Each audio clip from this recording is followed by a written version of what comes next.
The wind came up the face of the bluff like something with a grudge. 200 feet below her, the sycamores bent gold and roaring. Verity Ashlock stood with her boots planted 6 inches from the edge. A canvas sack hung loose in her left hand. Everything she owned was in it. $7, a tin cup, a knife, a shawl she had mended 4 times. She did not step back. Behind her, 40 miles of hollows were already going cold.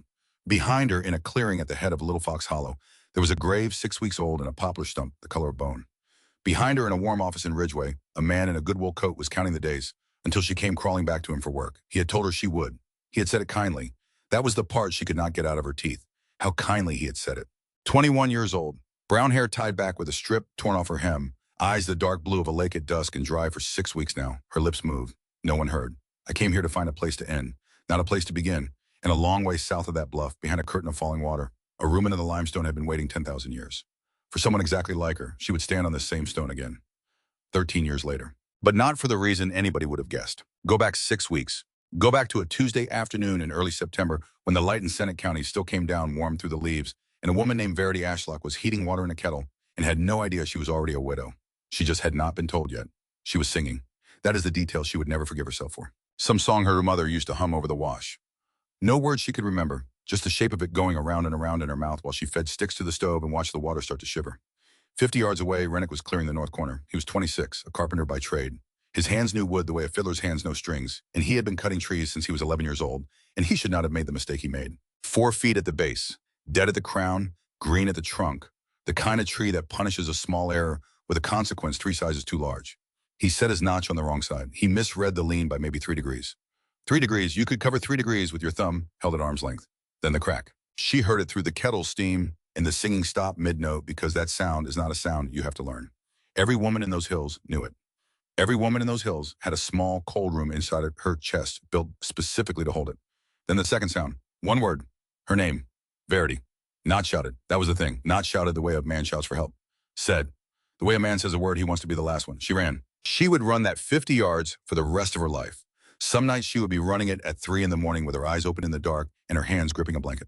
50 yards, uphill, through cut brush and stump holes and a smell of green sap so strong it was almost sweet. What she found when she got there she never described. Not once. Not to the neighbor who came with a chain and a mule and helped her lift it. Not to the preacher who took $3 for the pine box and 2 more for the bearing. Not to herself, not in 6 weeks of lying awake, though she had to rehearse the not describing so many times that the avoidance itself had become a kind of picture. A shape carved into the air by the careful way she went around it. What she carried instead was this. He lived about 2 hours. She held his hand for most of them. And near the end, before his breathing changed into that other thing, he squeezed her fingers. Once, twice, 3 times. Which meant nothing to anybody on this earth except the 2 of them. 4 years of marriage builds a language. Small and private and useless to strangers. 3 squeezes meant, yes, I'm still here. She had used it in church when the sermon ran long. He had used it under the table at her aunt's house in Fairgrove. 3 squeezes across a crowded room. 3 squeezes in the dark. She squeezed back 3 times. He did not squeeze again. And then he was not there, and the afternoon went on being an afternoon, and somewhere down the hollow, a cow was complaining about something, and Verity Ashlock sat in the leaves holding a hand that was still warm and understood that the world had not been informed. The grief she had expected, grief she was ready for in the small, useless ways a person gets ready for weather they cannot stop. You bank the fire, you bring in the wash, you wait. What she was not ready for came riding up on the 3rd day after the bearing. A big gelding worth more than the cabin it was standing in front of. A wool coat cut by somebody in St. Louis who had never once thought about mud. A hat that had never been rained on. Deverell Sikes. 45 years old. Tall. Clean-shaven in a county where most men were not. He had one of those faces that nature seems to have designed for a single purpose, which is to look completely reasonable while it tells you something unreasonable. He owned 3,000 acres in the north quarter of Sennet County. He owned the store in Ridgeway. He owned the mill on Crooked Creek and a piece of the freight line that ran down from Harrison. And he owned it turned out a piece of paper. He did not hand it to her right away. That was the craft of the man. He took his hat off first. He said he was sorry for her loss. He said Rennick had been a good hand and everybody said so. Then he took the paper out of his coat like it embarrassed him. $40. Signed in her husband's own hand, secured against the 40-acre claim at the head of Little Fox Hollow. Verity read it twice. The handwriting was his. She knew that R. She knew the way he crossed a K like he was in a hurry to get somewhere. Then she looked at the date, February the 14th, 1883, and the ground went out from under her because she knew that date. Because that was the day he rode to Ridgeway and came home at dusk with a package wrapped in brown paper and a look on his face like a boy who has hidden something under his coat. Blue cotton, a whole bolt of it, for a birthday dress. She had kissed him in the doorway. She had made a joke about how a bolt was too much for one dress, and now she would have to make him a shirt out of the rest. She had never once asked what else that trip had cost him. Now she stood in the door of the cabin they had shared and held a piece of paper that reached back through 8 months and put a shadow behind the last good, uncomplicated memory she had. That was the first thing Deverell Sikes took from her, not the land. That came second. He took February the 14th. You'll want a day to think, he said. No, Mrs. Ashlock. How much? He blinked. Just once. He had come prepared for tears and got arithmetic instead, and it threw him off his stride for about a second and a half. $12, he said, and the note forgiven. The claim's worth $80. The claim's worth what somebody will pay for it in September. With winter coming, to a widow with no man to work it. He put his hat back on. That's not cruelty. That's just the shape of the thing. She said nothing. He waited. He was good at waiting. She would learn later that his patience was not a virtue, but a tool. The way a crowbar is a tool, and that he applied it slow and steady to people, the way water gets applied to limestone. You've got till sundown tomorrow to take your personal effects, he said. She had no lawyer. Her father was dead. Her mother was dead. No brother, no uncle. Not one man in Sennet County who was going to stand between a 21-year-old widow and a document with her dead husband's signature at the bottom of it. She sold. $12 counted into her palm in coin. 3 of it went to the man who made the pine box. 2 of it went to the preacher. $7 left. Sikes mounted up in the yard. He turned the gelding. Then he stopped and looked back at her, and she would spend the next 6 weeks taking that look apart in her head and putting it back together wrong. A woman alone doesn't last a winter in these hollows, Mrs. Ashlock. She said nothing. When you come back looking for work, he said, I'll still be here. He tipped his hat. He rode off. And the dust from that gelding hung in the September air a long time after he was gone, and Verity stood on the porch and watched it settle and understood something she had not understood about anything since the poplar came down. Some kinds of kindness will scare you worse than a raised hand ever could. There is a gap here that nobody in Sennet County could account for later. 5 weeks. Our neighbor 2 hollows over. Let her have a lean-to and the use of a cold hearth, and she stayed in it from the end of September until the 2nd week of October. And in all that time she cooked nothing, mended nothing, and spoke to no living person for longer than a sentence at a stretch. She slept a great deal. That was the strange part. 12 hours 14, waking with her jaw aching from being clenched. The neighbor woman brought food and took the plates away, again mostly untouched, and did not ask. And then on a Tuesday morning, in the 2nd week of October, Verity Ashlock got up, put her boots on, put everything she owned into a canvas sack, and walked. She walked south. Not because south was better, because south was away. She took the ridge trail down the east side of the river valley, keeping the water on her right and the sun swinging over her left shoulder, and she did not have a destination. She had a direction, which is not the same thing. And she had a plan, if you want to call it that, which was to walk until the walking stopped. What stopped it did not particularly interest her. Hunger, cold, a ledge in the dark, a river deeper than it looked, a wrong turn. She was not choosing among them. She was walking, and she trusted that one of them would choose her. First night she slept under a rock overhang. Second night in the open by a creek, she did not know the name of wrapped in her shawl canvas sack under her head for a pillow. She had not brought food, not because she forgot, because it had not occurred to her that food was a thing she would still be needing. Hunger showed up on the 2nd morning, like a caller she had been expecting, and she opened the door to it with something close to relief. Because here finally was a feeling with edges. Here was a sensation with a beginning and presumably an end. Not like the other one had no shape, no bottom. It had followed her out of the cabin and down the ridge, and it would not say what it wanted. Hunger she could carry, hunger she almost welcomed. The wolves came on the 2nd night. She heard them before she saw anything. Long notes threading through the timber somewhere west. Rising, falling, circling. She sat up in her shawl, and she thought with a clarity that surprised her. So this is how it happens. She did not build a fire. She did not climb. She did not reach for the knife. She sat with her back against a hickory trunk, and she put her hands flat on her knees, and she waited. And here is where she would tell you later that something went wrong. Because the waiting went on. Because the notes kept circling and never quite closed. Because she waited past the point where waiting becomes a kind of prayer. Except she did not know what she was praying to or for or which answer she wanted. Come on then. I'm sitting right here. I'm not even going to make you work for it. The notes moved off west. The woods went quiet. And Verity Ashlock sat in the dark against a hickory tree and found that she was weeping for the first time since the bearing. And it was not sorrow, not one bit of it. It was rage, pure and clean and shaking. Rage at whatever was out there in the world that had looked at her offer and declined it. In the morning, she found deer tracks in the mud 20 feet from where she'd slept. Deer. Not one wolf print anywhere. She stood over those little split hearts pressed into the mud for a long time. The sun came up through the timber. Somewhere a woodpecker started in on a dead snag. And she said out loud to nobody, "Even death won't have me." The words hung there in the cold and settled into her chest with a weight that was not comfort, but was at least information. 4th day. She was walking a game trail through hemlock, so thick the light under it had gone green. Bottle green, church green, the kind of light that makes you lower your voice without deciding to. And a sound began to gather at the edge of her hearing. At first she thought wind in the tops, that constant sighing that mountain timber makes in October when the leaves have gone brittle and the branches rub each other like paper. Then she thought rain. Except the sky above the canopy was clean and blue and had been all morning. She kept walking. The sound kept coming. And then it resolved. Water, falling from a height, onto stone, a long round of applause. A crowd standing up to greet something it had been waiting a considerable while to see. She left the trail. She went down a pitch so steep, she went down most of it sideways through rhododendron, so tight she had to turn her shoulders and hold the canvas sack over her head boots, finding whatever they could on wet moss and hidden root. Branches in her face, water on the back of her neck. And then she came out of the bottom, a pool the color of weak tea, limestone rising in front of her, wet and dark and streaked, and above it 15 feet wide, 20 feet tall, a curtain of falling water. Thin, October thin, thin enough to see through. And behind it, she stopped breathing. Behind it, showing through the moving water the way a shape shows through lace, there was a ledge. A shelf recessed back into the cliff face, deep and dry, and invisible from every single angle on God's earth, except the one she happened to be standing in. Verity looked up at it, and something in her chest did a small, unfamiliar thing, which was to pause, to hesitate, to interrupt for 1 second the work of grieving that it had been doing full-time for 6 weeks without a day off. She would learn the name later. Bellmouth Falls. She would also learn later, and not from books, because she had none, why it was there. 2 layers of hard dolomitic limestone, and sandwiched between them a softer layer full of old shells. 10,000 years of water finding its slow, patient way toward the sea, and the soft layer wore back faster than the hard ones above and below it.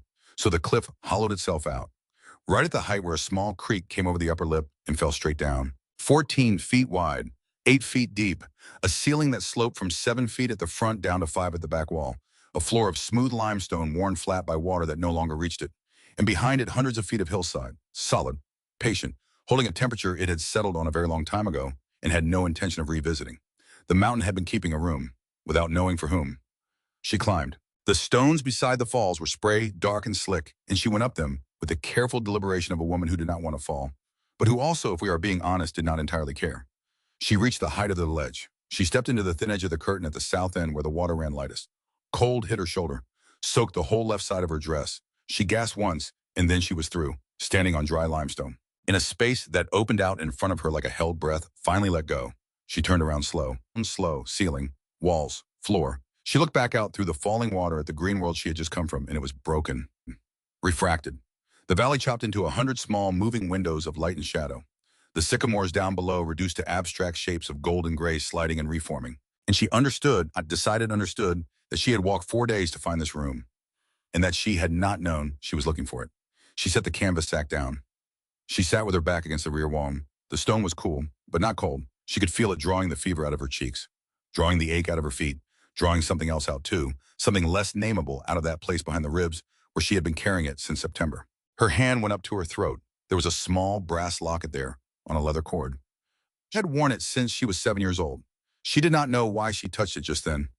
She only knew that she did. She sat a long time. The light through the water went from the gold of afternoon to the silver of early evening to the gray of dusk. She did not move. She did not eat. She did not sleep. She let the room have her for as long as it wanted her. And when the dark came, the waterfall stopped being a sight and became only a sound and a shape, a moving darkness inside the larger darkness. She pulled a shawl around her shoulders. She lay down on the smooth stone. She closed her eyes. She expected to die. She had expected to die every night for 6 weeks. And every single night, the expectation had gone unmet, and every morning she had woken with a strange administrative feeling, like a woman told her appointment has been canceled, but not yet given a new date.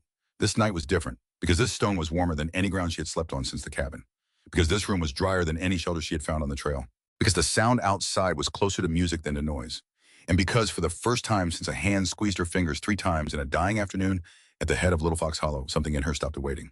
She woke at dawn. And the light came through the water like light through a stained glass window in a church her grandmother had described to her once in Missouri when Verity was small. Green and gold, broken into patterns that moved across the stone ceiling above her slow, like something breathing. She watched them for a long while before she remembered that she had a body, that the body had a name, that the name was Verity Ashlock, that Verity Ashlock had walked out here to die and had failed at it, and now had to decide what a person does with the days that come after the failure of that particular ambition. She sat up. The stone under her was warm where she had lain against it all night.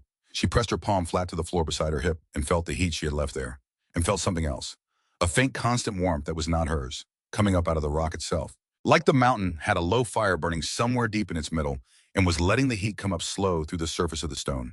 She kept her hand there a long time. She thought about that warmth. She thought about the fact that she was still breathing. She thought about $7 and a tin cup and a knife and a shawl. She thought about the winter that was coming, whether anybody was ready or not. And she thought for the first time in 6 weeks, a thought she had not been able to think I could do something about that. She stood up. She walked to the front edge of the ledge and looked out at the morning through the moving water. She saw the world the way the room saw it, filtered, softened, made distant and manageable. And she would not have used this word, but it was the true one, beautiful. And she said out loud, all right. The falls took it, the way the wind on the bluff had taken her other declaration. But this time she did not feel like she was giving something away. This time it felt like an agreement. The first day of not dying, she spent taking inventory. That is what she called it in her head. Inventory, her father's word. He had been a blacksmith in Fairgrove, Missouri, a big, deliberate man who once told her that a shop with an unknown corner in it was a shop that would hurt you eventually. Know what you've got, V? Then you know what you're missing. So she walked the ledge, front to back, corner to corner, palm on the stone, and that is how she found the writing. It was scratched into the limestone at the back of the alcove, about 3 feet up off the floor, letters maybe 2 inches high, the strokes gone soft with decades of the mountain quietly rearranging its own surface, but legible, if you knew to look. SW 1847. Verity went down on her knees. She traced them with a fingertip, once. Then again, she sat back on her heels, and something moved in her chest that was not grief and was not hope, but was some third thing she did not have a name for. A thing that had entirely to do with the sudden knowledge that whatever she was about to do here, she was not the first. 36 years. Somebody else had come through that curtain in 1847. Somebody else had sat where she was sitting. Somebody else had looked out through the water at a world they had decided to step out of, and had thought this room was enough of a home to put a name on the wall of it. SW, who are you? What were you running from? Because you were running from something. Nobody finds this place. Nobody just wanders in behind a waterfall. You come here the way I came here, sideways and desperate and out of other ideas. Did you make it? Did you stay? Or did they find you, whoever they were, and take you back? She sat with those 2 letters and 1 date for a long time. She did not know what to do with them yet. She only knew they were there, and that their being there changed something about the room.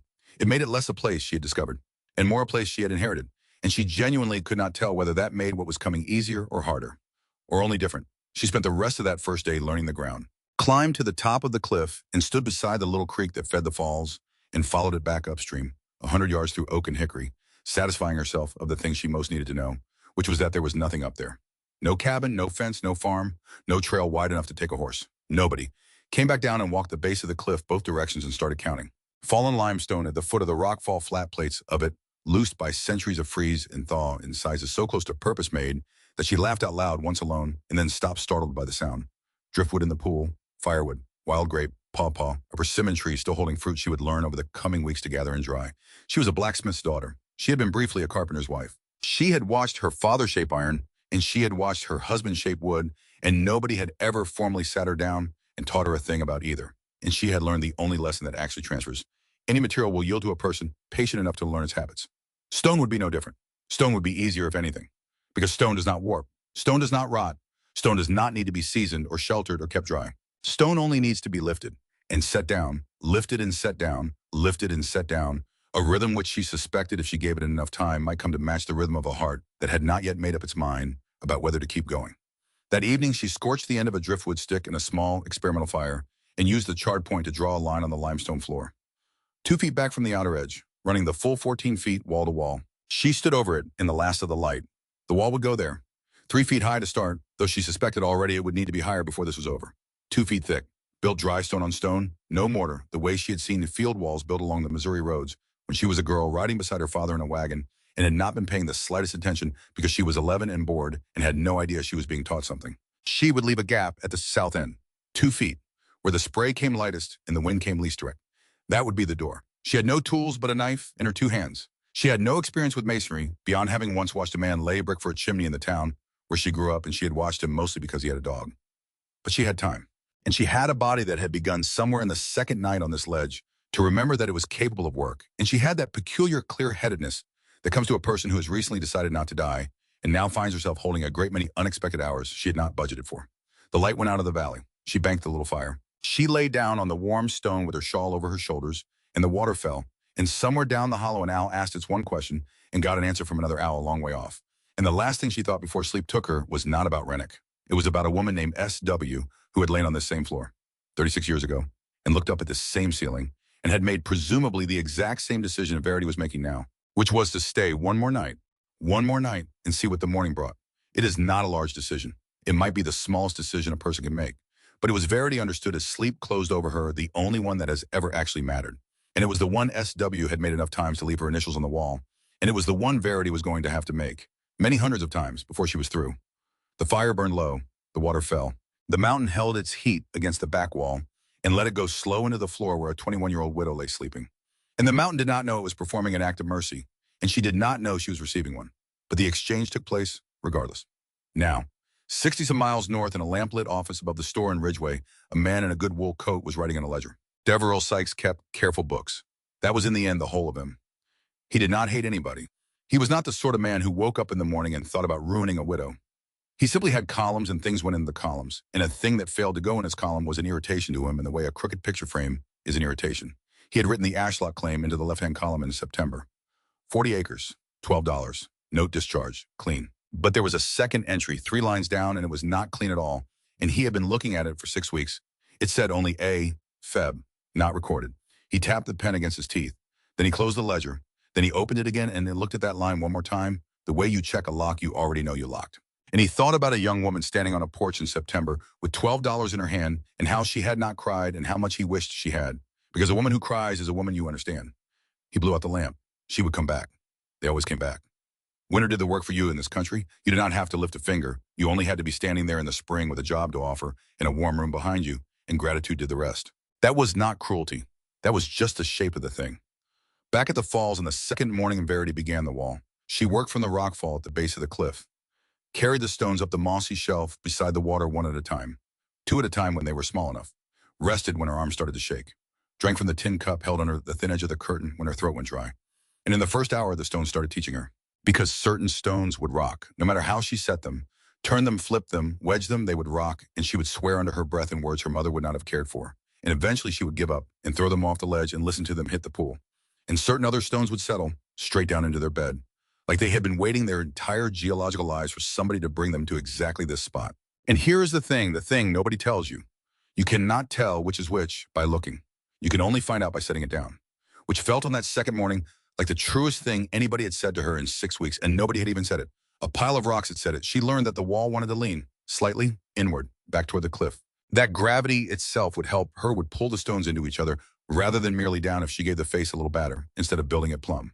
Nobody taught her that. The stones taught her, one at a time, by refusing to sit right when she asked them the wrong question. By the end of the second day, the wall was 1 course high, the full 14 feet, maybe 8 inches tall. It would not have kept out a cat. She stood back from it as the light was failing and looked at what she had done, and she felt something so long absent from her body that she almost did not recognize it coming back. Satisfaction, small, quiet, entirely unspectacular. The satisfaction of a person who has spent a day doing work that will still matter tomorrow. The satisfaction of having picked things up in one place and set them down in another, and thereby marked the world in a way that would still be marked when she woke up. And she thought Rennick knew this feeling. She had watched it on his face at the end of every working day for 4 years. That quiet look of a man reviewing his own hand's work and finding it acceptable. She had thought it was just tiredness. She had not understood then how much of what holds a person to this earth is made out of that one small feeling. She understood it now. She sat down on the floor with her back against her 8 inches of wall. She ate the last of a persimmon. She watched the light go out of the valley, and she did not weep, and she did not decide anything. And she did not plan. She just sat there on a ledge behind a waterfall in Sennet County, Arkansas in the middle of October in the year 1883. 21 years old, $7 to her name, a knife, a cup, a shawl, and a wall 8 inches high. And down in the valley, the wind came up through the sycamores and turned them gold and roaring the way it had on the bluff, the way it would keep doing every October, whether anybody was watching or not. But somebody was watching. That was new. That was the whole difference. The wall grew the way a wound closes. Slow, uneven, faster some days than others, and then not at all for 2 days running, and then suddenly a whole course laid before noon, and she could not have told you why. Mornings were for lifting because her hands were freshest then. Afternoons were for hunting stone farther out, ranging along the base of the cliff in both directions, once the easy rockfall had given up everything it had. 6th day, 30 inches. 9th day, hip height. By then she had learned to sort before she lifted, to stand over a plate of limestone and ready to taper the seat the way the underside sat against the ground, and to walk away from the liars. Because a stone that rocks in the dirt will rock in your wall, and it will rock for 100 years, and it will bring the whole thing down some January night when you are asleep beside it. Her palms blistered, then split, then bled, then hardened into a rough new skin that did not belong to the woman who had left Little Fox Hollow. Her forearms grew a rope of muscle under the pail. She lost weight everywhere, cheeks, hips, the soft places except in the exact spots now doing the work of keeping her upright. The physics of it came at her in small daily corrections. A dry wall, no mortar, no nails, nothing but weight holds itself together by friction and intelligence. Nothing else. The stone above depends entirely on the stone below, and the stone below does not care about your feelings. She learned that a wall built plumb will fall. And a wall built with a slight batter narrower at the top than at the base will stand for a century because gravity stops being your enemy and starts being a partner. Because every stone leans a little into its neighbor. Because the whole thing is one long argument that gravity settles in your favor if you set it up right. She learned about joints, that the seam between two stones in one course must never sit above the seam in the course beneath. Ever. Stagger them, always. Because a line of stacked seams is a crack waiting to be born, and the mountain will find it, and the water will find it, and the frost will find it, and in 3 winters, your wall is a pile again. Rennick would have known that without being told. He had taken a mortise and tenon apart on their kitchen table one winter evening, just to show her, sliding the pieces free and fitting them back and saying in that low, patient voice of his, "A good joint doesn't need the maker standing over it telling it what to do." She heard that voice every day now. Working, not in a haunted way, in a useful way, which was, she thought, probably the only kind of afterlife anybody actually gets. The $7 had become 5. She walked into Ridgeway on the 9th day of her occupancy, 12 miles down the river trail, leaving before light arriving as the store was unbarring its door because she wanted to be gone before the morning crowd gathered and started deciding what she was. Cornmeal, a small crock of lard, a paper of matches, a coil of wire, a hank of coarse twine. The storekeeper's name was Barnabas Quill, heavy man, 60s, wrote her purchases in a ledger without asking her name. She gave it to him anyway. Ashlock, she said, V. Ashlock. He looked up. He looked at her boots, which were mud to the ankle, at her hands, which were not a lady's hands anymore, at her face, which she kept perfectly still. He wrote it down. He did not comment. And when she left, he watched her go out the door and up the street, and he did not send anybody after her, which was in the economy of Sennet County in 1883, its own small kindness. She knew standing out of that counter that $5 would not carry her to spring. She knew it walking back along the river with cornmeal against her hip. She knew it that night, sitting by her little fire, doing arithmetic that came out wrong, no matter which direction she ran it. Salt, more meal, beans, a second blanket, coffee which she would not get, nails eventually, seed if there was a spring, chickens if she could feed them, every item a coin she did not have. And the coins she did have going away one at a time like water through a cracked cup. She had been turning the ring. She had not noticed she was doing it. Started sometime in the 2nd week. By the end of the 3rd, it had gone entirely underground, her thumb finding it, spinning it, and no part of her mind involved in the transaction at all. Silver. Thin, bought off a peddler on the Ridgeway Road for what Rennick had claimed was $3, and was, she had always suspected, $2. It fit loose now. She had lost enough in her hands that it turned free. On the 11th evening, she took it off and held it in her palm and looked at it. And she made the argument to herself, carefully, like a lawyer. It's the object that doesn't matter. Object's just silver. Silver's a soft metal. It's nothing. It is the softest metal there is. He isn't in the silver. He's in the churchyard at Fair Grove. He's in his hand over mine on our wedding night when I was turning it in the dark because I was nervous, and he knew I was nervous, and he never once said so. None of that is in the silver. The silver is silver. The silver is cornmeal and beans in the month of March. She put it back on. She sat with it until the fire went to coals. In the morning, she took it off again and put it in the little cloth pouch with her matches. And she did not put it back on, and she did not weep. November 14th, 2nd walk to Ridgeway.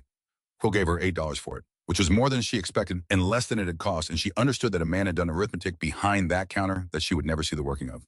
She bought what was on her list, and 2 things that were not a small hatchet, with a hickory handle and a wool blanket the color of dried tobacco. She walked back along the river with the load balanced across her shoulders the way her father had taught her without ever meaning to teach her anything. She reached the falls at dusk, climbed through the curtain, stacked her purchases against the back wall in the space she had started calling the pantry. Then she sat down on warm stone and ate a spoon of cornmeal, boiled in water with a pinch of lard, and it was better than any meal she could remember from her marriage. Which is a terrible sentence, which is also true. Now, here's the part she did not know about, because a woman behind a waterfall does not hear what gets said in a store. 2 weeks after that second visit, a man in a good wool coat stood at Barnabas Quill's counter with his hat still on. The Ashlock woman. Quill kept writing. What about her? She has an account. She has no account. She pays coin. See that it stays that way. Deverell Sikes ran one gloved finger down the edge of the ledger, not opening it, just touching it. No credit, not a dime of it, not if she stands there and cries. She won't cry. Then it'll be easy for you, And Quill looked up, and he opened his mouth, and then he thought about the $400 he owed on his own building, which was held by a bank in Fort Smith that Deverell Sikes had shares in, and he closed it again. All right, he said. Sikes tipped his hat and went out, and Barnabas Quill stood in his own store for a good long while with his hand flat on the ledger, feeling like exactly what he was. The men came in the last week of November, 2 of them, on horses, rifles across their laps. Verity was on the terrace above the cliff, splitting kindling, when she heard them coming up the ridge, and she straightened with the hatchet still in her hand. They stopped 40 yards off. They did not dismount. They sat their horses and they looked at her. Just looked. One of them chewed something. The other pushed his hat back with a thumb. Nobody said a word. And after maybe 2 minutes, which is a very, very long time to be looked at, they turned and rode back down the trail. She stood there with her heart going hard, because they had not threatened her, because you cannot report a man for looking. because that was the whole entire point. They came back in December, and again in January. Once a month, never a word. And each time she thought, he's telling me he knows where I am. And each time, right behind it, the second thought, the one that actually frightened her, he's telling me he's in no hurry. The letter came in the first week of December, left with Quill, handed to her with an apology in his eyes he did not say out loud. Good paper, good hand.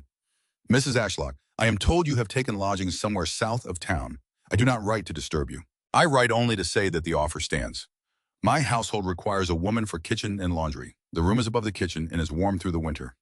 Wages are $11 a month with board. I am aware you may find it difficult to accept anything from me. I would ask you to consider that pride is a poor thing to eat in February. The position will remain open. There is no expiration on it and no obligation, and I will not write again unless you wish me to. With respect, D. Sikes, she read it 3 times. Then she folded it very carefully. Then she unfolded it and read it once more. Then she said out loud to a room with nobody in it, "That's the worst thing anybody's ever sent me." Because it was kind. Because every single line of it was kind. Because he had not said, "when you fail." He had said there was no expiration on it. Because he was going to sit up there in a warm office and wait, and he was going to be right or he was going to be wrong. And either way, he lost nothing at all. She almost put it in the fire. She did not. She put it in the pantry under the crock of lard, and every time she moved that crock for the next 4 months, she saw the corner of it, which was the point, which was exactly the point. Now understand what she was actually building. She had noticed it on the 3rd day and could not name it for a week. The back wall of the alcove did not change temperature. She checked it with her palm at different heights, different hours, different weather. Top of the wall where the ceiling came down to meet it. Bottom at the floor, the corners, the middle.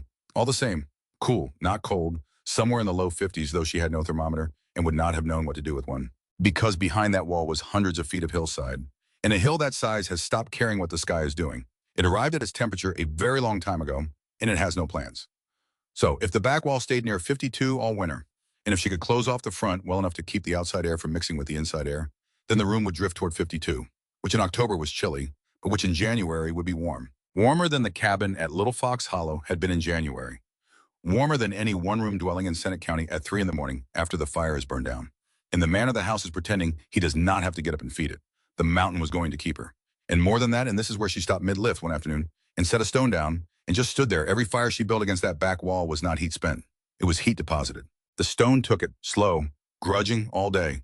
And at night when her fire went down to coals, the stone gave it back. She was not warming a room. She was making payments into the mountain. And the mountain would pay her back in January at exactly the moment she needed it, at no interest, having asked her for nothing but patience. She sat down on the floor when she worked that out. And she thought about Rennick, who would have loved it, who would have drawn it in the dirt with a stick and talked about it for 2 hours and made her sit through all of it. And she found this was the strange part, that she could hold the thought of him in this room. She had not been able to hold it in the cabin. In the cabin, he came in and his absence filled every corner and pushed her out. Here he could come in and stay a while and then go. She did not know why. She was grateful anyway. The chimney was the problem. Because 52 degrees is not warm enough to live in without eating enormous quantities of food you do not have. She needed fire, real fire, every day. And fire in a closed room makes smoke. And smoke that has nowhere to go will kill you as reliably as any wolf. More reliably. Wolves have to be in the mood. She knew this the way you know a thing you were there for. Her father died of a bad chimney when she was 14. Not the fire was small, and banked, and perfectly correct. But the flue had cracked in the cold, and the smoke came back down into the shop through the night, and he went to sleep and did not wake up. She found him in the morning with his hands folded on his chest, like somebody had arranged him that way. Nobody had. So she spent an entire morning of her 5th day standing under that ceiling, with her head tipped back, running her hands along the seam where the ceiling met the back wall, feeling for cracks, feeling for gaps, feeling for any place the mountain had left her a way out. And in the northeast corner, she found it, a fissure, no wider than her wrist where it opened into the room, running up at a steep angle into the stone above. She put her arm into the elbow, more fissure, and cool air moving faint against her skin, drawn upward by some pressure she did not understand and could absolutely feel. She built a small test fire directly beneath it, and the smoke went up in a thin gray rope and entered the crack and vanished into the mountain. And the fire below her burned cleaner and hotter because the fissure was pulling for it. And Verity Ashlock stood underneath a hole in a rock in Sennet County, Arkansas, and understood something that would take her the rest of her life. To say properly, the mountain had left her a chimney. The mountain had been leaving her chimneys and floors and walls for weeks. And every last thing that had ever been required of her was to notice what she had been given and put it to use. She built the hearth that afternoon. Flat stones from the pool carried up one at a time, made arms shaking, laid in a rough half circle against the back wall, with a fireback of stacked limestone rising 2 feet to throw the heat forward into the room and up into the crack. She lit it at dusk. The smoke went up, obedient, straight in, did not come back. She watched the flames working against the fireback, felt the first radiant heat come off the stone and touch her face, And she said out loud, not to Rennick, not to Subway, not to any god she was currently on speaking terms with, but to the room, and to the mountain holding the room, thank you. The word felt strange in her mouth. She had not used it in 7 weeks. She was not certain she had earned the right to it. She said it anyway. Tobias Quarles found her because of that fire. 58 years old, thin as a fence rail, white beard gone yellow at the corners from 40 years of tobacco, pale gray eyes that had spent most of their working life about 18 inches off the forest floor looking for the particular shape of a ginseng leaf. He came down a hollow in the middle of November checking a sang patch he had worked for a decade. He saw the smoke first. Not chimney smoke. Chimney smoke means a cabin, and a cabin means people. And Tobias Quarles had spent 16 years arranging his life around not encountering people. This smoke came out of the cliff face, a wisp, seeping from a crack in the limestone above the falls, going up into the November air with the patient regularity of breathing. He stopped on the trail and watched it for 20 minutes. Then he went down through the rhododendron the way a man goes when he understands that the woods only give things up to people who do not appear to be hunting.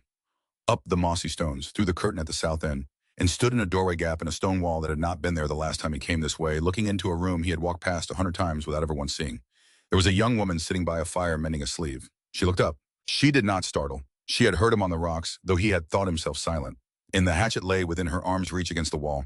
And she had made a decision about it before he ever got his head through the water. She looked at him with the flat, direct attention of a woman who has already worked out what she is going to do about whatever he does next. And Tobias Quarles, who had lived alone in these hollows the better part of 2 decades and knew a survivor when one was looking at him, stood very still and let her look. You're on my sand ground, which was not what he had meant to say, which came out of him anyway. He heard it land wrong the second it was in the air. I mean this slope. Been working it since '68. He waved a hand vaguely at the world outside the water, at the hollow, at the cliff, at the whole territory of his one life. Verity set the sleeve down in her lap. I haven't dug any roots. No, I didn't.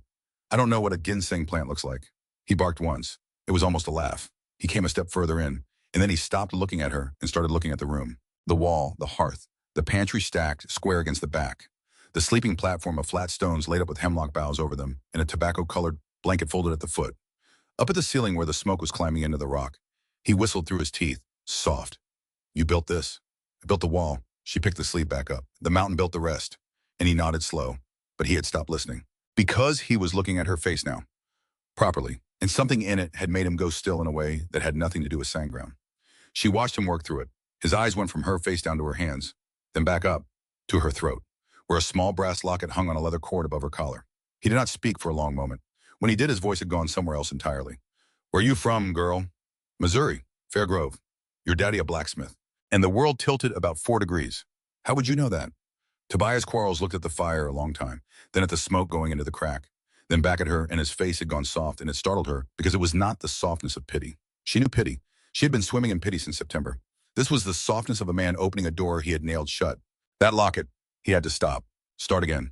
I gave that to your mother, summer of '61, before I went east. And what? Her name was Miranda. The sleeve slid off her lap onto the stone. She married a blacksmith named Ashlock year after I left. Wrote me one letter to tell me she'd done it. His mouth worked around something he did not say. I never wrote her back. Never came home. He stopped. He looked at her. You favor her. Around the eyes. Verity had worn that locket since she was 7 years old. Her mother had put it around her neck on the morning of her 7th birthday and said Verity could still hear the exact cadence of it. A woman gave this to me once when I was young. I'm passing it on. It belongs to a girl, not to a grown woman anymore. And Miranda Ashlock had died of a fever in the spring of 1873 when Verity was 11 and had never once explained what she meant by that.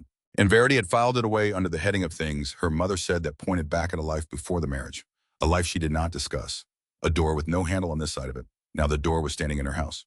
She tried to fit this weathered old root digger over the shape of a Missouri volunteer in 1861. 36 years old, whole, hair on his head, she could not do it. She could only accept as a piece of information the world had chosen to hand her on a Tuesday in November that her mother had loved a man before she loved Verity's father, that the man went to a war and did not come back, that some part of her mother had carried the small brass weight of him around her neck through the entire length of a good marriage that had produced Verity herself, and that the man was now standing in the doorway of a room she had built behind a waterfall looking at her with the face of somebody who has just been told 30 years late that the woman he loved is dead. She had a good life. It was not a question. It was an offering. She heard herself hand it to him. My father was a kind man. She loved him. He did not answer. She spoke of you once that I remember, only to say the locket had a history she wasn't ready to tell. Tobias Quarles nodded. He did not weep. Men of his generation and his region did not weep in front of women. They had just met, and he had spent 16 years alone in these hills and had lost the practice of weeping in front of anybody at all. He just stood there in her doorway and looked at her. And after a very long time, he said, I'll leave you to your work, Mrs. Ashlock. He turned, stopped at the curtain, turned back. Head of Beaver Hollow, 2 miles north along the ridge, then west at the Split Oak. I keep a lean-to there through sang season. He paused. If you need anything. He seemed to want to add something, could not find it. It's a good room you built. I've walked past this cliff 100 times. He shook his head once. Never saw it. He reached into his coat, set a small canvas pouch on the floor just inside the doorway. Pound of hulled walnuts, tree by my lean-to. They'll last you a month if you're careful. And then he was gone through the water, and Verity Ashlock sat alone with a fire and a pouch of walnuts, and the entire architecture of her mother's life rearranging itself behind her eyes. He came back every 8 or 9 days. Small things, a jar of sorghum, a skein of gray wool, a bundle of dried sassafras root for tea. And he taught her. That was the thing that mattered. He taught her to rat a rabbit run the little compressed corridor beaten through the leaves and how a rabbit will use the same one until something kills it. He taught her where to set the wire and how high off the ground and why. He taught her to skin and to stretch a hide and to save the bones for broth because a bone will feed you twice. And in the second week of December, kneeling in the cold leaves on a slope above the falls, he showed her a plant. 3 prongs, 5 leaflets to a prong, a cluster of hard red berries at the crown, most of them dropped already. That there's 5 years old, maybe 6. How can you tell? Scars on the neck of the root, one for every year it come up. He brushed the leaf mold back with 2 fingers. Gentle, like uncovering a face. Now listen at me because this is the whole of it. He dug it, slow, with a hardwood stick, never metalworking out and around so as not to break a single hair off the root. Then he took the red berries, and he pushed them back into the dirt, right where the plant been, an inch down, 3 of them, covered them over, patted it flat. You dig the old ones, you leave the young one, and you always put the seed back in the hole you took it out of. Why not take them all? They'd fetch more. He looked up at her, and there was something in his face she did not understand for another month. Because a man who takes everything, he said, has to keep moving. He stood up, knees cracking. And I've done enough of that. That was the week Odessa Marchbank walked 2 miles through the snow. Verity heard her coming. Not a man's step. Lighter, more careful. The walk of somebody who has moved through timber her whole life and does not need to announce herself. She came up the mossy stones in a butternut-colored coat with snow on the shoulders of it, and she stood in the doorway gap, and she held out one hand. There was a hairpin in it, carved, applewood, shaped like an oak leaf, crude the way a thing is crude when a woman with a knife in a very long evening makes it for herself. Found this in the creek at the bottom of my place. Her voice was low and unhurried and entirely without curiosity in it, which was itself a kind of curiosity. Been carrying it a while. That's mine. I know it is. Odessa looked past her at the room, at the wall, at the fire, at the pantry. Nobody lives upstream of me. That's empty timber all the way to the county line. Did you tell your husband? Not yet. A beat. Wanted to see who you were first. Verity took the pin. Their fingers touched, and Odessa's hand was as hard as her own, the hand of a woman who had done her own work for 20-odd years and had no illusions left about what it costs. Odessa Marchbank, my husband and I have the bottomland 2 miles down. And then she came in, and she sat down on the stone floor, without waiting to be asked, which is a rural courtesy. Verity had almost forgotten the assumption that a woman who lets you in means for you to be at home in it. She stayed 2 hours. She drank a cup of sassafras tea. And here's what she did not do. She did not ask about Rennick. She did not ask about the debt or the sale, or how a 21-year-old widow comes to be living behind a waterfall in December. She did not once say, you poor thing. She talked about her cow. She talked about a hog that had gotten loose in October and turned up in November 11 miles away and considerably fatter. She talked about her son up in Boone County and her daughter married to a farrier and the 2 children in between who had not lived. And she said that last part plain, without dropping her voice the way you say a fact about your own life that you have carried so long it has stopped having sharp edges. And then she got up and put her coat on. Talk in town says there's a hermit woman in these hollows. Some say a ghost. I'd rather be a ghost than a widow some days. Odessa's mouth twitched. That's about the sanest thing I've heard anybody say all winter. And at the door, she said one more thing. I won't speak of this place. Not till you say.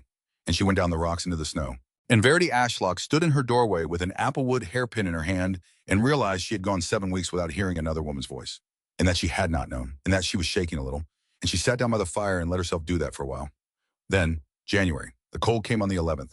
She heard it before she saw it. That was the strange part. She woke on the morning of the 11th and lay there for a full minute, knowing something was wrong and not knowing what. The water sounded different, slower, heavier, a lower note where the curtain had been thinning all through the cold weeks. She pushed the rhododendron hurdle aside, and the falls were freezing. Ice building in translucent columns down both edges of the curtain, from the lip above to the pool below, thickening while she stood there watching it, closing in from the sides, like a stage curtain being drawn. By nightfall, 2/3 of the width had gone shut, only a narrow channel of moving water left at the center. And even that was going slushy, and the room behind it was silent. In a way, it had not been silent in 3 months. The applause was gone, all of it, replaced by intermittent creaks and low groans as the ice shifted against its own weight, a sound like a house settling, except the house was made of water and was the size of a barn. She woke twice that night to check that she had not gone deaf. Below zero on the 12th, the wind came through her dress like the wool was a rumor. She pulled the hurdle back and banked the fire high, and then made herself do the arithmetic she had been avoiding for a week. She counted the wood pile at the north end. 4 days. 5 if she was careful. And she had known through all of December that she was cutting it too fine. Every trip out to the dead falls above the cliff had gotten harder as the snow deepened, and every time she had told herself the same thing: a thaw will come. January in the Ozarks isn't January in Iowa. There'll be days between the freezes. I'll restock. The thaw did not come. The freeze came instead, and it brought a wind that made 20 minutes outside of propositions she was not sure she would survive. So she rationed, burned it lower than she wanted, let it go to red coals between feedings, wrapped in both blankets, and put her back against the warm stone of the sleeping platform to collect what the mountain was giving her. 1 meal a day, cornmeal and water with a pinch of walnut she had ground fine in the tin cup. Melted snow for water because the pool was under ice. She did not go outside. On the 14th, she burned the last dry stick. She stood looking at the empty place where the woodpile had been. Swept clean, not so much as bark left, and she understood she had come to it. She burned the door first, took the rhododendron hurdle down and hung the tobacco blanket in the gap on a stick wedged into the wall, and broke the hurdle up over her knee and fed it in. It burned bad, hissing, green smoking, but it kept the coals alive through that night and into the next day. On the 15th, she looked around the room for what would burn next, and her eye went to the chest, her father's tool chest, oak, hinged lid, leather handle, a small drawer inside for the little tools. Tobias had brought it up in December, had somehow gotten it out of Fairgrove from somebody in a town she no longer lived in, and had never once explained how. She sat down on the floor and pulled it into her lap. It's oak. It'll burn hot and long. 2 days, 3 if I'm careful. I already took out what matters. The papers, the daguerreotype, the letters. They're in the sack. The tools I'll keep. Obviously, I keep the tools, wrap them in something. What's left is wood. It is only wood, except Rennick had built himself one just like it. 2nd year they were married. Sitting at that kitchen table in the evenings, cutting the dovetails by lamplight and making her come look and saying, a good tool chest outlives the man that made it V, goes father to son, teacher to apprentice. The chest is a kind of memory. The wood holds it on behalf of the hands. His chest was gone, sold with the claim, $12. And to burn her father's was to admit somewhere in the bones of her hands that Rennick's was burning too, somewhere in somebody's stove, that everything he ever touched would eventually be gone, that the physical remains of a marriage are exactly as mortal as the marriage was. She sat there with it a long, long time. Then she pried the lid off with the chisel and broke it over her knee against the stone floor. The oak split clean along the grain. It made a sound like a rifle. She fed the pieces in, and she watched them catch. And the heat came up off that hearth and touched her face, and she sat back on her heels in a stone room behind a frozen waterfall and thought very clearly, this is Rennick keeping me warm. This is my father keeping me warm. This is my mother who kept the locket keeping me warm. The dead keep the living warm by giving up the things they left behind. That's the oldest bargain there is. Older than S.W., who sat right here in 1847 and must have made it too with something she'd carried a long way and could not spare. She burned the chest through the 16th, the drawer on the 17th afternoon, the leather handle on the 17th evening, which gave off a smoke so acrid it made her eyes stream, and she laughed at herself for crying about the wrong thing. 6 days. 6 days of cold that would have killed a woman in a cabin. And on the morning of the 18th, the wind slackened. By noon, the air was bearable. By dusk, the ice at the edges of the curtain had begun to weep small, bright streams of meltwater running down his face. And at dawn on the 19th, she heard it, faint at first, a whisper of water finding a way past the ice, then growing through the morning into something like the old music. She pushed the blanket aside and stepped out onto the ledge into air that did not bite. The pool below had a circle of open dark water in the middle of it, and Verity Ashlock wept for the first time since the second night on the trail.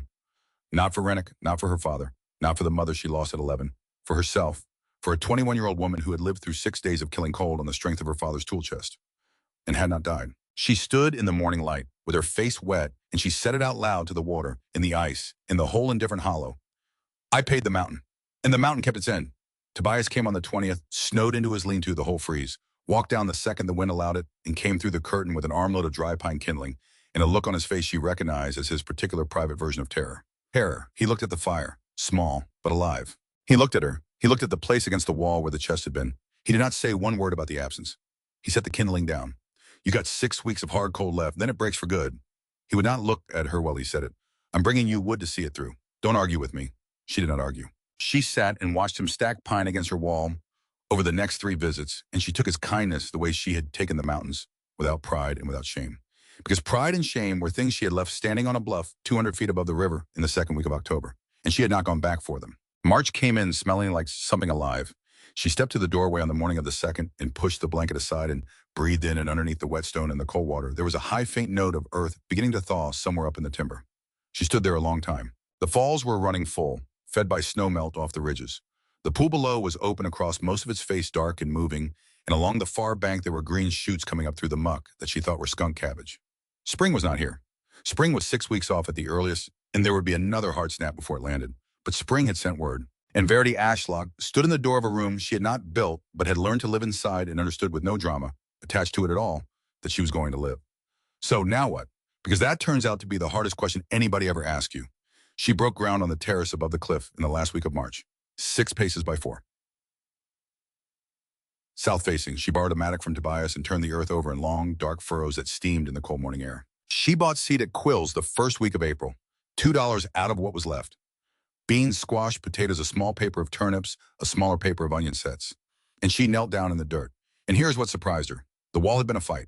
The wall had been imposing her will on stone that had no interest whatsoever in becoming what she needed it to be. The garden was not a fight. The soil wanted to grow things. The seed wanted to open. All she had to do was arrange the arrangement press, each one down to the right depth, with a fingertip cover, a careful walk between the beds instead of on them. It settled her the way the wall never had. Because the wall was survival, and the garden was something else, something adjacent to survival that she did not have a word for and would not find one for until much later when she understood it had been permission. Permission to imagine a July she would be present for. Tobias brought the chickens on the 12th, 2 Dominican hens in a slatted crate he'd knocked together out of scrap pine carried 2 miles up the ridge on one shoulder, the hens complaining the entire way. "You'll want eggs." "I can't pay you. Didn't ask you to." He set the crate down, would not meet her eye. "Call it payment for that sang you dried on your ledge stones last month." She had dried no sang on her ledge stones. She had never in her life dug a ginseng root. She looked at that old man standing there lying to her about a debt he had invented so she could accept a gift without it costing her anything. "All right," she said. "All right then." The first egg came on the 15th, brown, small, still warm. She held it in her palm on the terrace above the cliff, and she could not make herself break it for the longest time. She had not eaten an egg since September. She cooked it slow over her hearth with a scrape of lard, and she ate it in small, careful spoonfuls the way a person eats something she suspects she may never have again. The preacher came on the 8th of July. She saw him coming up from the pool, a young man in a dusty black coat with his hat in his hand, laboring on the wet stones with the particular awkwardness of a man raised on flat ground who has not yet made his peace with the geography of hills. She was on the terrace splitting kindling. She set the hatchet down and watched him come. He got to the top and stood there breathing hard for a good while before he could get a word out. Maybe 30 years old, long, serious face. And there was something on it she recognized instantly, because she had seen it in the pool all winter. That marked grief leaves after it has done its worst and moved along, where it stops being weather crossing a face and becomes the shape of the face itself. "Mrs. Ashlock, my name is Cleveland Prine. I'm the Methodist minister at Ridgeway. I know who you are. There's considerable talk in town." "I imagine there is. I've come to ask if you'd allow me to see your home." He turned the hat in his hands, "so that I can speak accurately when the talk continues." And that stopped her. Because she had been waiting all spring for a preacher. She had rehearsed the whole scene. An older man, a fixed opinion about women who live alone, a prepared speech about the impropriety of her arrangements, and Verity standing there with her jaw set saying nothing, letting it break over her like weather. This one had not come to speak. This one had come to look. She picked up the hatchet and set it against the block. "Come down to the ledge, Reverend." He followed her down, climbed the cliff stones with a good deal more care than he had climbed the slope, stepped through the curtain at the south end, and stood into the doorway gap without saying anything at all. She watched his face, and she saw the words he had brought with him die in his throat. He turned in a slow circle. The wall, the hearth, the pantry, the sleeping shelf, the little daguerreotype of Mirinda propped against a stone at the base of the fireback. Then up at the ceiling where light coming through the water made those moving patterns of green and gold. "This is not what I was told to expect." "What were you told?" "A cave, a woman in rags, squalor, something requiring the church to intervene." And he was quiet a long moment. She could see him choosing. "I see a house," he said. "I see a woman who has done alone what most men in this county could not do with a wife and 2 grown sons helping." He stopped. "I came up this hollow to save your soul, Mrs. Ashlock." A breath. "I understand now that mine is in considerably worse repair." She said nothing. "My wife died in February. Consumption." He said it to the floor. "I haven't slept a full night since. I told myself this morning I was performing the ministry." He looked up. "I was performing an escape." And there it was. Verity Ashlock stood in her own doorway looking at a young widower who had climbed a cliff to rescue a widow who did not need rescuing. And she felt something for him that was not attraction and was not quite friendship. It was older than either. It was the recognition one grief holds out to another when they run into each other somewhere unexpected. "The waterfall saved me, Reverend." He waited. "I only built the walls." He nodded slowly, weighted against something in himself. "May I sit down? I don't believe I can go back down that slope just yet." She made him sassafras tea. They talked for an hour about nothing whatsoever. The weather, the corn, the internal politics of a town of 400 people, which turned out to be considerable. He did not ask about Rennick. She did not ask about his wife. They walked around their losses the way 2 people walk around a hole in the floor of a house they were visiting for the first time. Both of them seeing it, neither of them pointing. When he left, he stopped at the top of the cliff and turned back. I'll report to the church that no intervention is required. I'll report that Mrs. Ashlock is well and needs nothing. He put his hat on. And if anyone in Ridgeway troubles you on the strength of the talk, send word. I'll speak for you. She watched him go over the ridge, and she stood on the terrace a long while afterward. Because that was two. Two people from that town had now made her a promise she had not asked for. She had not gone looking for allies. They kept arriving anyway on the small currents of a country that was, as Odessa had said, considerably smaller than it thought it was. The flood came on the 11th of June. She had watched the sky all morning. She had learned by then that weather in these hollows is not a matter of convenience. The clouds built into towers over the western ridges by noon, and then the air went still, that particular stillness that presses on the ears, the way water presses when you swim down deep. First rain at 2, not drops, sheets, walls of water driven sideways. Inside of 20 minutes, the creek above the falls went from a spring flow to a brown torrent, hauling branches and clots of leaves and mud over the lip. And the waterfall stopped falling. It was being thrown, launched off the lip like a river forced through a gate. And what came back at her was no longer mist, it was flying water. Sheets of it arching over the top of her wall and coming down inside. She moved. Daguerreotype off the hearthstone wrap shoved to the deepest corner of the pantry. Canvas sack and her father's papers and her mother's letters stacked on the sleeping platform, the highest surface in the room. Fire banked down and a flat stone laid over the coals. The water came over the wall at 3:10. One small wave, then a bigger one, then a steady brown flow running across a floor she had swept clean every morning for 8 months. 2 inches, 4, 6. Verity stood on the sleeping platform and watched the water take her hearth. The coals hissed and died. The tin cup she had carried out of Little Fox Hollow. The tin cup that was one of 4 things she had owned in October, floated off its shelf and went in a slow circle across the room and out the doorway gap and over the edge into the pool. She did not go after it. Because you cannot fight water. You can only make yourself smaller than it. And wait, 22 minutes. Then the rain slacked as fast as it came. The creek dropped. The water on her floor drained out the door in a series of small brown falls that ran maybe 10 minutes and then stopped. She climbed down and stood in the wreckage. Hearth scattered. Fireback stones washed halfway to the door. Cornmeal a solid wet mass. Salt dissolved into the wood of its box. The coffee she had allowed herself in April, a brown paste on the shelf. Everything soaked. Everything. She stood there and looked at 8 months of work sitting in 3 inches of mud. And then she said out loud to nobody, well, and started picking it up. Silas Marchbank came 2 days later, followed the mud streak on the rocks and the trail of her own hearthstones washed down into the pool. Lean man in his 40s, dark-haired, quiet in the way of men who have spent their lives around a woman they respect and have learned to leave room in a conversation. He stood in the doorway and introduced himself and told her Odessa had sent him with a wagon. It's at the bottom of the hollow, can't get it no farther. He looked at the mud, not at her. If you'll allow it, I'll help you carry up what you need. He did not comment on the damage. He did not ask her a single question. He stood there and waited for her to accept or refuse on her own terms. She accepted. They spent the afternoon carrying cornmeal, salt, a new tin cup, a keg of nails, a hammer and a handsaw, a bolt of muslin, a dozen candles. Odessa had thought of every last thing. And on the 4th trip up, Silas Marchbank said the only personal thing he said all day. She wanted to come. Why didn't she? Said a woman who's lived alone 8 months might rather be seen at her worst by a man she don't know yet. He shifted the sack on his shoulder. Than by a woman she's starting to love. He said it plainly, as a fact about his wife, whose intelligence he took as given and who's read on people he had learned across 24 years to trust without needing to understand. Verity had to stop on the trail for a second. Tell her, she said when she could, she's been a better neighbor than most folks I've known who live next door. The rebuilding took 2 weeks. New hearth, new stones, and this time she raised the pantry on a platform of stacked flat rock 18 inches up, so the next flood, because there would be a next flood, would run under her stores instead of through them, and she built a second flue. She had noticed all winter that in certain winds a faint haze of smoke would gather along the ceiling above the sleeping shelf. Not enough to hurt her, enough to notice, enough to remember a shop in Fairgrove and a man with his hands folded on his chest. So she built a small clay-lined stone throat running from the hearth up into the fissure. Supplementary. Backup. And after that, the air in the room ran cleaner than it ever had, which taught her the last thing the room had to teach her that year. The room was not finished. The room would never be finished. A house a person actually lives in is a house she keeps on building for exactly as long as she keeps on living in it. Deverell Sikes came on the 14th of September. 3 men with him, on horses, and a paper in his coat. She saw them from the terrace. She was pulling squash off a vine she had trained along a low split oak fence, and she straightened up with a squash in each hand and watched them come up the ridge. She counted them. She measured the distance to the alcove. Hatchets inside, knives on my belt. 4 men, which means neither one is worth a thing. And she made her decision in the space of the walk from the garden to the head of the trail, which was that she would meet him with words. He swung down at the top of the cliff, and he looked around, at the garden, at the chicken pen woven so tight a fox would give up on it, at the terrace, at the thin smoke coming out of the cliff below. Then he looked at her, and she saw it. She saw the exact moment the thing he had been carrying in his head for a year failed to match the thing standing in front of him.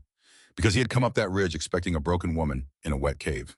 And what he found was a woman standing straight-backed on a terrace above a working farm, 12 pounds heavier than she had been in September, and every ounce of it muscle with dirt under her nails and no hollow left in her cheeks, who looked him in the eye and did not flinch.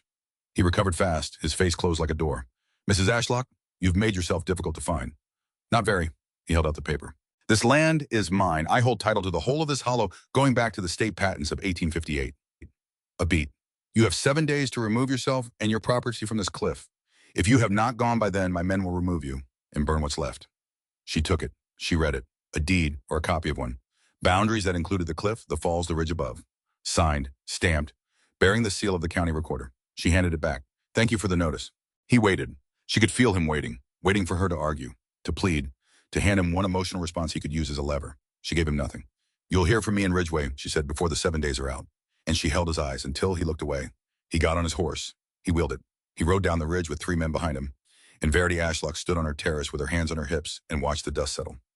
That night she could not eat. She went out onto the ledge at dusk with the kettle to fill it, and she hung it the way she had hung it every single day for 11 months on the little brass post at the edge of the ledge. It stuck up out of the limestone about 4 inches, set in solid, green with corrosion. She had found it in her first week, had tripped over the thing actually and cussed it, and had decided it made a handy hook and had thought about it exactly never again.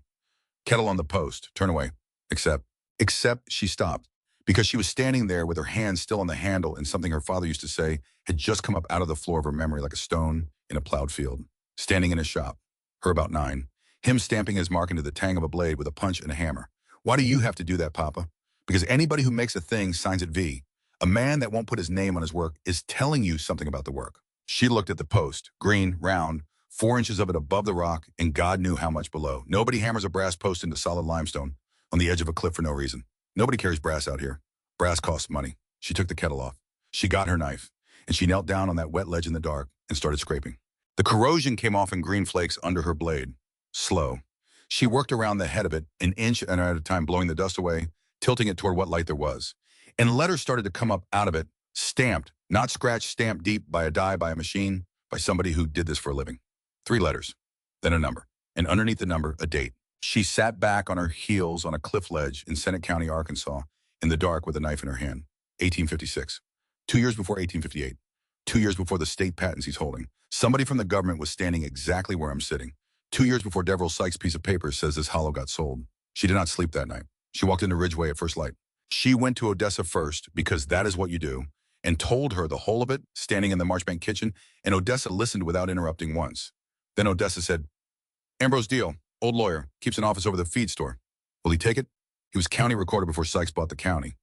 Odessa was already reaching for her shawl. "He hates that man the way you hate a debt you were cheated on." Ambrose Deal was 72 years old, thin, a white shock of hair, steel spectacles pushed up on his forehead so he could see over them, which he did constantly like a man checking whether the world had improved.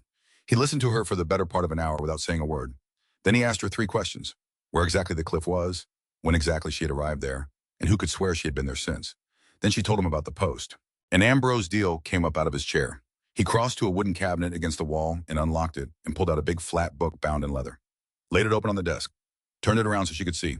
A survey record, dated 1856. He traced a line across the map inside it with a fingernail, yellowed by 70 years of use. Then he looked up at her over the spectacles. "Mrs. Ashlock." "Yes." "That cliff is not on his patent." She did not move. "That parcel was excluded from the state grant of 1858 because a federal surveyor in 1856 marked it unsuitable for private sale." He tapped the page. "Too broken, too steep, no timber value. They drew a line around it and left it out. Which means it has been federal land for 28 years. Sikes does not own it. Sikes has never owned it. His deed is worthless in this particular." She had to sit down. "There's more Deal said, and he was almost enjoying himself now. Under the Homestead Act, you may file a claim on that parcel as a homesteader. You'll need 5 years of continuous residence and improvement to prove it up. I've got one. You've got one. And one is enough to file." He shut the book. "Once it's filed, it holds. He cannot burn you out. He cannot legally set foot on that ground without your leave." He allowed himself a small, dry smile. He has, in this instance, overreached. Verity sat there looking at a yellow line drawn on a map by a man in 1856 who had decided a piece of country was not worth anything to anybody. 28 years. The room had been waiting for her, and the ground had been waiting for her, and the whole time she had been hanging a kettle on the proof. "How much do you charge?" "Not $1. "Mr. Deal, that man cheated me out of an office in 1876.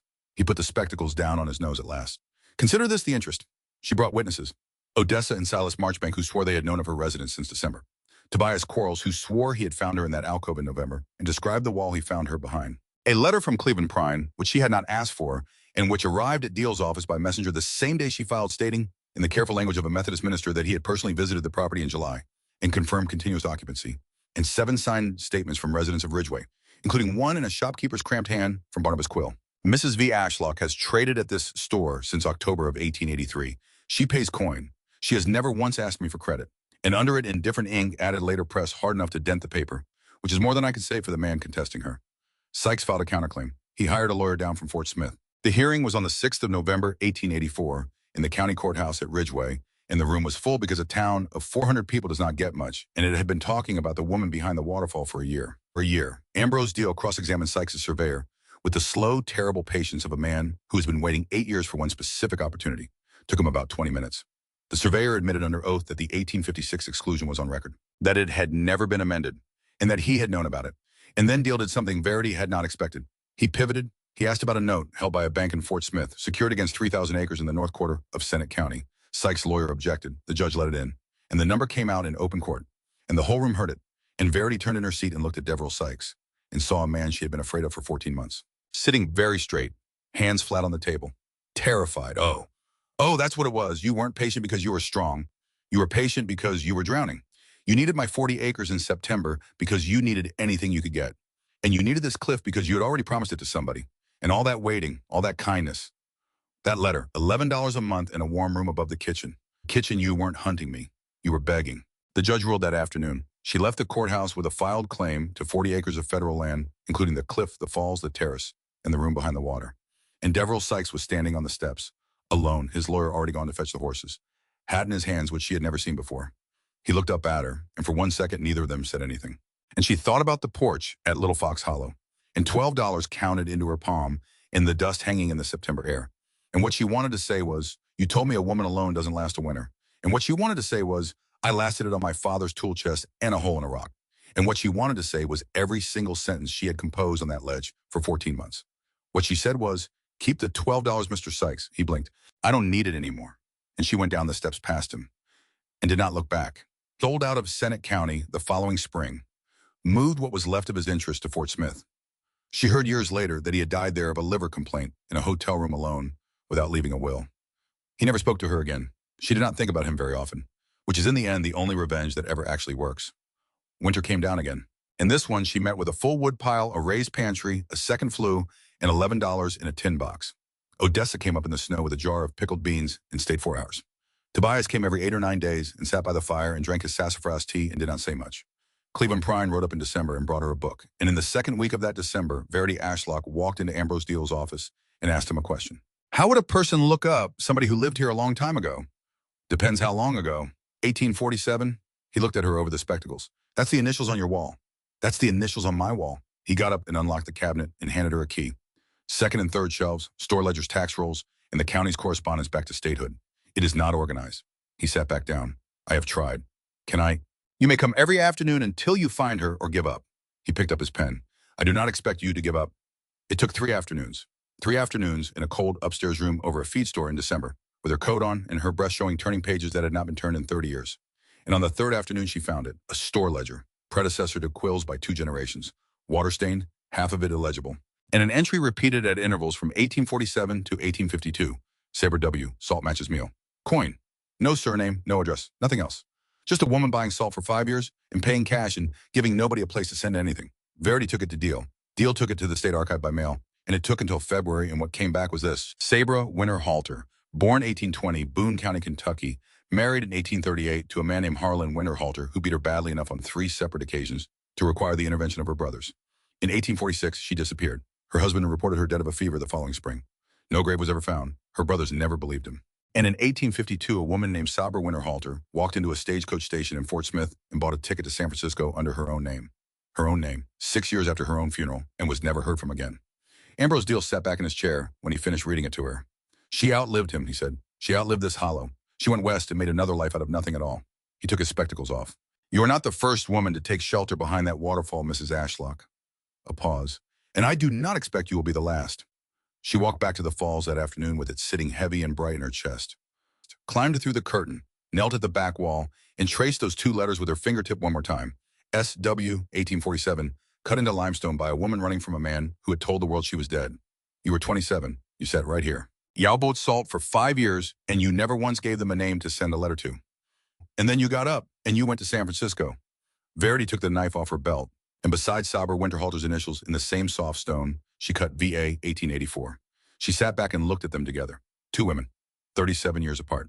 Same wall. She was not the first. She would not be the last. And someday, some evening, she would not be present, for another woman would come through that curtain with nothing and find this room and sit down against the warm back wall and run her fingers over the letters and understand that it had been waiting for her too. That was enough. That did not need to be more than that. She lived there 12 more years. The summers found a rhythm she came to love. Mornings in the garden on the terrace. Afternoons walking the hollows for root and herb. The way Tobias had taught her dig the old, leave the young, put the seed back in the hole you took it out of. Evenings sitting at the mouth of the alcove watching the light change on the falling water. She added a second chamber in 1886, running the wall north to enclose a smaller recess where she kept a nanny goat. Odessa had given her in exchange for 2 dozen eggs a month. She planted 6 apple trees on the terrace in 1887. Saplings Tobias had grafted from a stock that came out of Kentucky before the war. By 1892, the first of them bore fruit. Small, hard, sweet as new memory. She never remarried.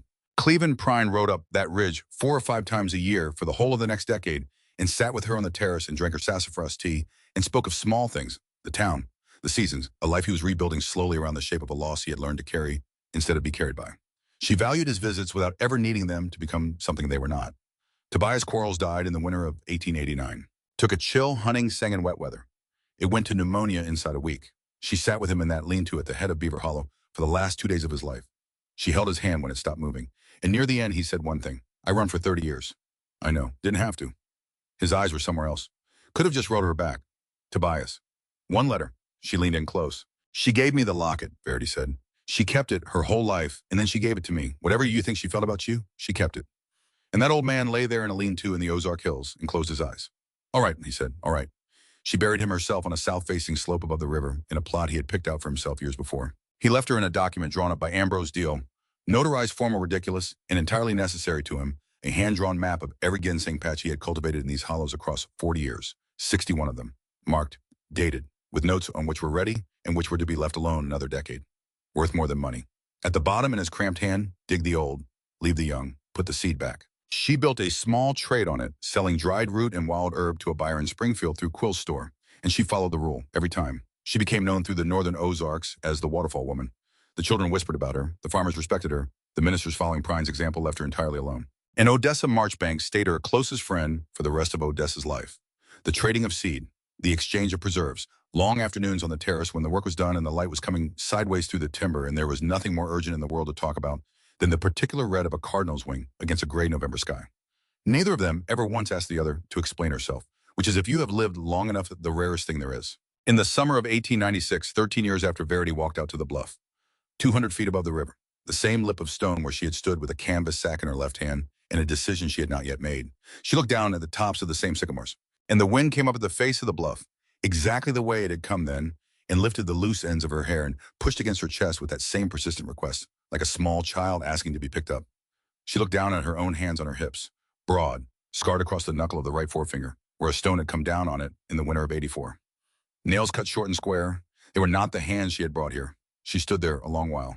And then she said it out loud, to the wind, to the valley, and to the woman she had been on that October afternoon who was still standing right there and always would be. I came here to find a place to end. The sycamores turned over gold below her. I found a place to begin. She let out a breath. The mountain has held my warmth, and I have held the mountains. She turned. That's the oldest bargain in the world.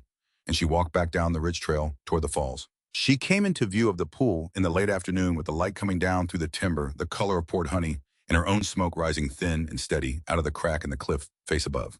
And she stopped. Because there was somebody sitting by the pool, a young woman, 20 maybe less, soaked to the skin though it had not rained, which meant she had come down the creek and not the trail, which meant she was not being careful or she was being extremely careful. And there is only one kind of person who gets those two confused. No bag, no shawl, no shoes worth the name.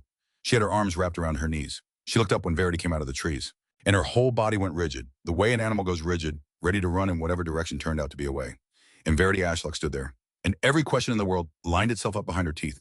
Who are you? What happened to you? Who did that to your face? Where's your people? How long have you been walking? And she asked her exactly none of them. Because a woman had sat down on a stone floor once in December in the snow with an applewood hairpin in her hand and had drunk a cup of tea and talked about a hog for 2 hours and had not asked. And that was the single kindest thing that had ever been done to her in her entire life. So Verity walked down to the edge of the pool and she put out her hand. "Come on up," she said. The girl did not move. "It's warmer up there," and something in the girl's face came apart. Not all at once, just around the eyes the way a wall goes when the first stone shifts. She took the hand. Verity brought her up the mossy stones and through the curtain at the south end where the water ran lightest, the way she had come through it herself 13 years before, with $7 and a tin cup and a plan to die. Inside the fire was banked. The room was warm. The stone floor was holding the whole day's heat and giving it back the way it always had, the way it had been doing for 10,000 years for whoever happened to be standing there. There, the girl stopped in the middle of the floor and turned in a slow circle and did not say anything at all. Verity took the blanket off the sleeping shelf and put it around her shoulders. Then she went to the back wall and she took the knife off her belt and held it out, handle first. The girl looked at it, confused, a little frightened. Verity pointed at the wall, at 2 sets of initials cut into soft limestone, 37 years apart, one nearly worn away. "When you were ready," she said, and that was all. The girl held the knife against her chest with both hands, the way you hold something you have not decided about yet. Outside, the water fell. The fire burned low and the mountain kept its heat and gave it back the same as it had for Sabra Winterhalter, the same as it had for Verity Ashlock, the same as it would for whoever came after. Asking nothing. Keeping the room open. Waiting. The end.